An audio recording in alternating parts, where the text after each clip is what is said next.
Hello, രാവിലെ എണീറ്റ് വീട്ടിലെ പൂജയൊക്കെ എടുത്തിട്ട് ഞങ്ങൾ നേരെ അമ്പലത്തിലേക്ക് പോയിട്ടോ. മണൽവിള ദേവീക്ഷേത്രത്തിലാണ് പോയത്. സ്വാധീനമാറിലെ റോഡിൻ്റെ അവസ്ഥ എന്ന് പറയുന്നത് വളരെ മോശമാണ്. ഞങ്ങളങ്ങനെ അമ്പലത്തിലെത്തി. കുട്ടികൾക്ക് സരസ്വതി പൂജ ഉണ്ടായിരുന്നു കേട്ടോ. ഇത് ഞങ്ങളുടെ ഫസ്റ്റ് എക്സ്പീരിയൻസ് ആണ് ഇങ്ങനൊരു പൂജ. കുട്ടികളെ കൊണ്ടിങ്ങനെ സരസ്വതി പൂജ ചെയ്യുന്നത്. നമ്മുടെ പൊതുവെ ഐശ്വര്യ പൂജ ചെയ്യാറുണ്ട്, പക്ഷെ കുഞ്ഞുങ്ങളെ കൊണ്ടിങ്ങനെ ഒരു ഹോമകുണ്ടത്തിലൊക്കെ ചെയ്തിട്ടുള്ളൊരു ഫസ്റ്റ് എക്സ്പീരിയൻസ് ആയിരുന്നു. കുഞ്ഞുങ്ങൾ നല്ല രീതിയിൽ അത് അറ്റൻഡ് ചെയ്യുകയും ചെയ്തു.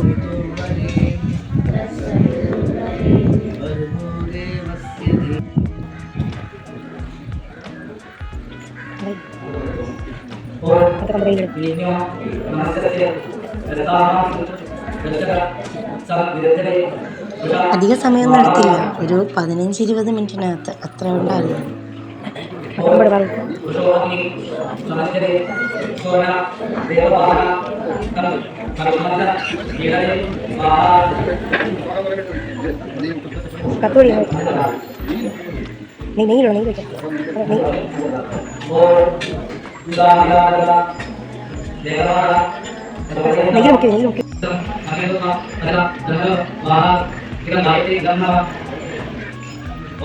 വളരെ നല്ല രീതിയിൽ പൂജയും കാര്യങ്ങളെല്ലാം കഴിഞ്ഞു.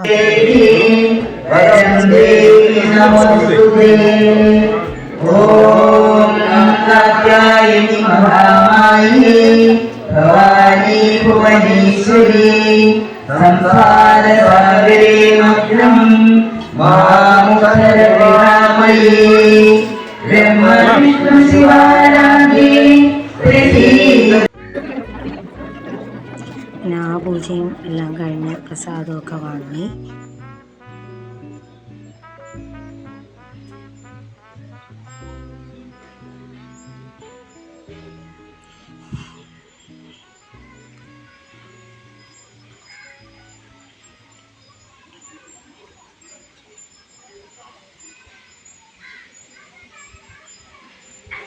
അങ്ങനെ അവിടുത്തെ പൂജകളും കാര്യങ്ങളും എല്ലാം കഴിഞ്ഞിട്ട് ഞങ്ങൾ നേരെ ഡാൻസ് ക്ലാസ്സിലേക്കാണ് കേട്ടോ പോയത്.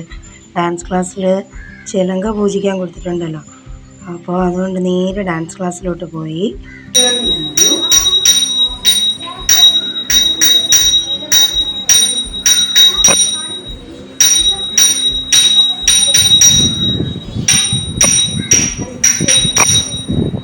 അവിടുത്തത് കഴിഞ്ഞ് ഞങ്ങൾ ഇറങ്ങി നേരെ കുട്ടികൾക്ക് ദാഹിക്കണമെന്ന് പറഞ്ഞു. അങ്ങനെ ഒരു ജ്യൂസൊക്കെ കുടിച്ചു. പിന്നെ വീട്ടിൽ വന്നിട്ട് പിടിപ്പത് പണിയായിരുന്നു. പൂജ വയ്ക്കുന്നതിനെക്കാട്ടിയും ബുദ്ധിമുട്ടാണ് പൂജ എടുത്ത് അവിടെ എല്ലാം ക്ലിയർ ചെയ്യുക എന്നുള്ളത്. കുറേ സമയമെടുത്തു ഇതെല്ലാം ക്ലിയർ ചെയ്ത് വന്നപ്പോൾ. പൂജ വച്ച സമയം മുതൽ അതിൽ നിന്ന് നുള്ളിപ്പറക്കി തിന്നുകൊണ്ട് കിടക്കണം കേട്ടോ മുന്തിരിയൊക്കെ. അവളുടെ സ്ഥിരം പരിപാടി തന്നെ.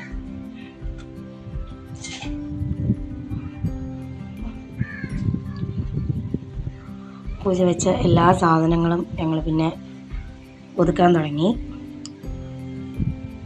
എൻ്റെ അടുത്ത് 1-2 പേര് ഇൻബോക്സിൽ ചോദിച്ചായിരുന്നു, അപ്പോൾ ചേച്ചി വീട്ടിൽ തന്നെയാണോ പൂജ വെച്ച് അതോ പുറത്തെവിടെയെങ്കിലും ആണോ?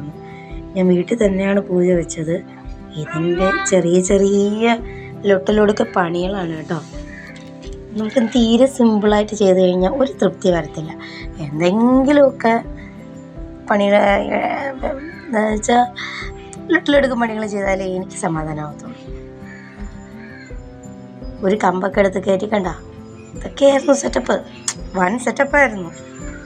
പിന്നെ എടുത്ത ഭഗവത്ഗീതയും ഭാഗവതവും രാമായണവും എല്ലാം സ്ഥലങ്ങളിൽ അതിൻ്റേതായ സ്ഥാനങ്ങളിൽ തിരിച്ചു വെച്ചു.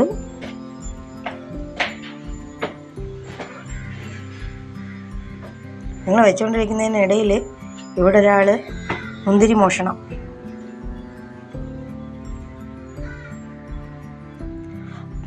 ഇവള് കുഞ്ഞിലേ മുതലേ പൂജ വയ്ക്കുകയും കണി വയ്ക്കുകയൊക്കെ ചെയ്യുമ്പോൾ അതിൽ നിന്ന് നുള്ളിപ്പറക്കി തിന്നുകൊണ്ട് കിടക്കുക എന്നുള്ളത് ഇവരുടെ സ്ഥിരം പരിപാടിയാണ് കേട്ടോ. ഞാൻ ഫ്രൂട്ട്സ് എല്ലാം കൂടെ എടുത്ത് എല്ലാവർക്കും ആയിട്ട് തികയത്തില്ല, അപ്പം ഞാൻ എടുത്തൊരു സർബത്ത് അങ്ങ് കീച്ചി.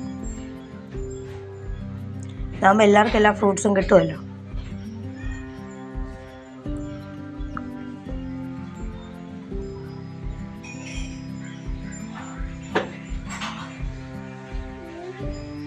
അങ്ങനെ എല്ലാവരും സർബത്തൊക്കെ ഉണ്ടാക്കി ഞങ്ങൾ കുടിച്ചു. അപ്പോൾ അങ്ങനെ ഇന്നത്തെ കലാപരിപാടികളെല്ലാം കഴിഞ്ഞു. അപ്പോൾ ഇന്നത്തെ എല്ലാം കഴിഞ്ഞു. Bye bye, see U.